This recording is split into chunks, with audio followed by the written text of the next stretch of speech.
परीक्षित ने जब वंदनीय ऋषि का अपमान किया तो समस्या खड़ी हो गई, और अब जंगल में आकर वट वृक्ष की छाया में बैठे ऋषियों के प्रति श्रद्धा भाव से प्रणाम करने लगे, तो परिस्थिति बदलने वाली है। अब दुख शोक मिटने वाला है।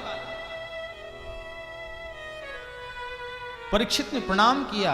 परीक्षित को देखकर बड़े बड़े अमलात्मा विमलात्मा संतों ने आंखों में आंसू भरकर परीक्षित को बड़े ही करुण भाव से देख रहे हैं। परीक्षित ने कहा, ऋषियों आप सब क्यों रो रहे हो? बोले, राजन तुम्हारे जैसा धर्मज्ञ राजा इस धरती से चला जाएगा, बहुत बड़ी क्षति है, महान क्षति है। परीक्षित ने कहा, जो आया है उसे तो जाना ही पड़ता है, रोने की कहां आवश्यकता है? आप विचार करो, मुझे तो बहुत फायदा हो गया। हर कोई लाभ की ओर जाता है, मेरे लिए कितना लाभ मिला? क्या लाभ?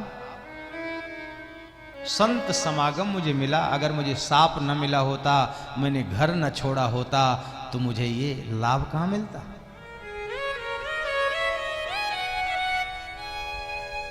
गिरिजा संत समागम समन लाभ कछुआन, बिनु हरि कृपा न मिलहि सो गावत वेद पुराण। संत समागम से बड़ा क्या लाभ होगा? वो मुझे स्वतः प्राप्त हो गया। ये संतों का संग सत्संग तभी मिलता है जब भगवान कृपा करते हैं। बिनु हरि कृपा न मिलहि सो, भगवान की कृपा हुई है मुझ पर, मुझे सत्संग मिला है। परीक्षित ने उन ऋषियों से पूछा कि महाराज, मरने वाले के लिए कर्तव्य क्या है? ऋषियों ने कहा कि हम नहीं बता पाएंगे। दीर्घ काल तक साधना करने से कल्याण हो सकता है, ये तो हम जानते हैं, लेकिन अल्प समय में कैसे कल्याण होगा ये हम नहीं बता पाएंगे। जब परीक्षित को समाधान नहीं मिला तो नेत्र बंद करके भगवान का स्मरण किया। जीवन में कभी उहापोह आ जाए, समाधान नजर ना आए, तब क्या करें? भगवान का स्मरण करें। और भगवान का स्मरण करते ही परिस्थिति बदल जाती है। परीक्षित की भी बदली। क्या हुआ? तत्रा भवद भगवान व्यास पुत्रो यद्रच्छया गामटमानो नपेक्ष, अलक्ष्य लिंगो निजलाभ तुष्टो व्रतश्च बालैरवधूतवेश।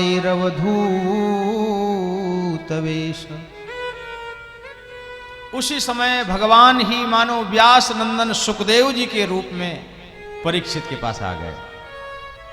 16 वर्ष की अवस्था, विकीर्ण केश, प्रलंब बाहुम,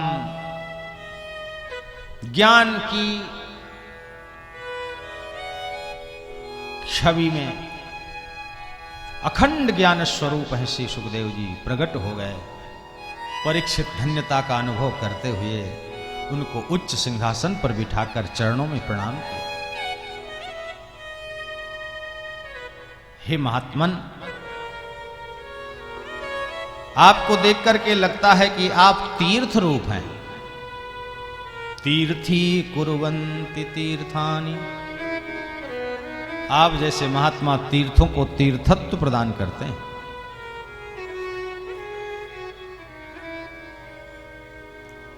मुझ अधम क्षत्रिय पर कृपा करने के लिए आप प्रकट हुए हो। मैं जानना चाहता हूं, अतः पृच्छामि संसिद्धिं योगिनां परमं गुरुं, पुरुषस्येह यत्काय म्रियमाणस्य सर्वदा। महाराज, मैं जानना चाहता हूं कि जिसकी मृत्यु सन्निकट हो, जो मरने वाला हो, उसके लिए क्या है? क्या करे वो? क्या सुने? कैसे रहे? परीक्षित का प्रश्न श्री सुखदेव जी को इतना भाया, इतना अच्छा लगा, खुश हो गए। किसी महापुरुष के पास जिज्ञासु भाव से बैठो, श्रद्धा से प्रणाम करो और ऐसा प्रश्न करो कि वह प्रसन्न हो जाए। वह प्रसन्न कब होगा? जब आपके प्रश्न में सबका हित छुपा होगा। अगर कोई व्यक्तिगत समस्या लेकर के जाओगे तो महापुरुष ज्यादा राजी नहीं होगा। वैयक्तिक समस्या नहीं, वैश्विक समस्या हो, सबके हित की बात हो, संत सबका भला करना चाहते हैं। संतन के मन बसत है सबके हित की बात, घट घट देखे हरि को, पूछे जात न पात। सबका हित चाहिए। माता पार्वती ने भगवान शिव से प्रश्न किया, क्या पूछा? व्यक्तिगत समस्या नहीं, कथा जो सकल लोकहितकारी, सोई पूछन चह शैल कुमारी। सकल लोकहितकारी प्रश्न किया तो क्या हुआ? हरसि सुधासम गिरा उचारी। हर्षित होकर के भगवान शिव ने अमृत के समान उपदेश किया।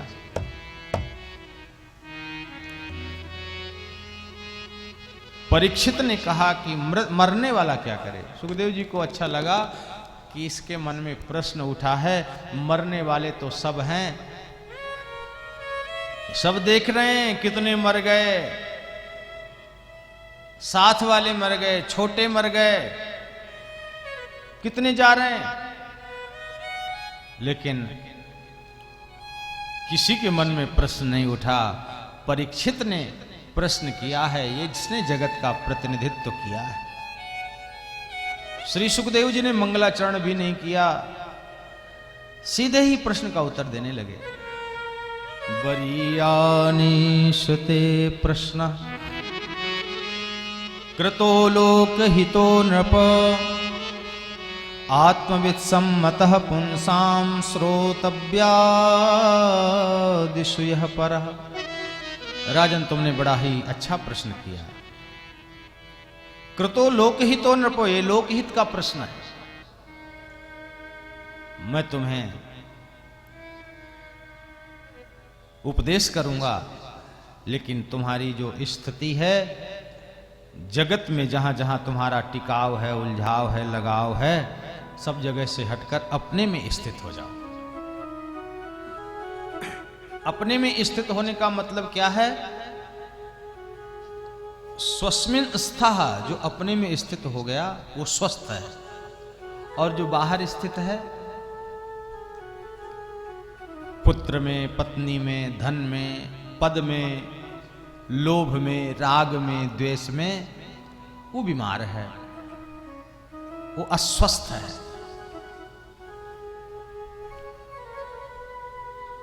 स्वस्थ वही है जो अपने में स्थित है।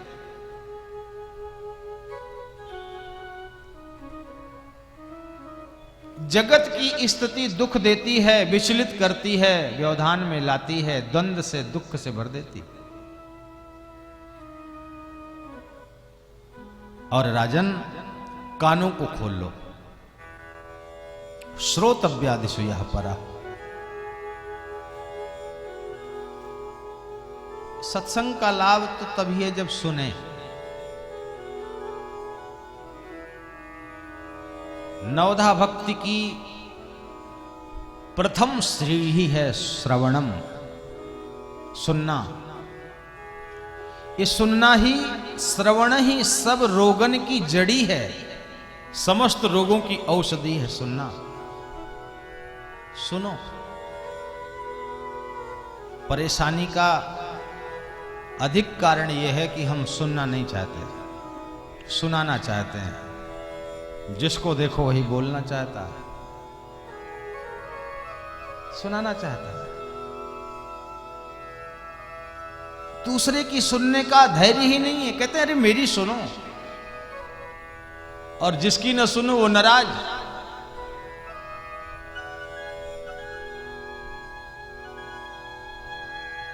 श्रोतव्यादिषु यः परा।